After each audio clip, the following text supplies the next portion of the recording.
বইমেলায় ঘিরে যে কোনো মোকাবিলায় যথেষ্ট প্রস্তুতি আছে বলে জানিয়েছেন বাংলা একাডেমির মহাপরিচালক অধ্যাপক মোহাম্মদ আজম। বৃহস্পতিবার সকালে বাংলা একাডেমিতে বইমেলা নিয়ে সংবাদ সম্মেলনে এক প্রশ্নের জবাবে তিনি একথা জানান।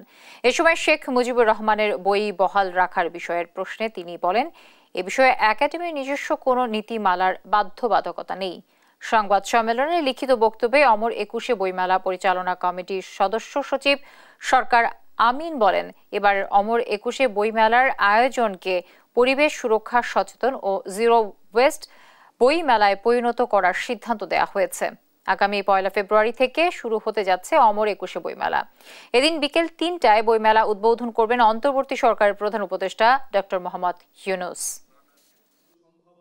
আমাদের যথেষ্ট পরিমাণ প্রস্তুতি আছে। আমরা সিকিউরিটি পুরো ব্যাপারটার সঙ্গে মিটিং এর পর মিটিং করেছি, রাষ্ট্রীয় বিভিন্ন বাহিনী এমনকি মন্ত্রণালয় ইত্যাদি মিটিং এর পর মিটিং করেছি এবং এই ব্যাপারগুলো মাথায় রেখে আমাদের সিকিউরিটি ফোর্স গুলো তাদের যে পরিকল্পনা সেটা সাজিয়েছে।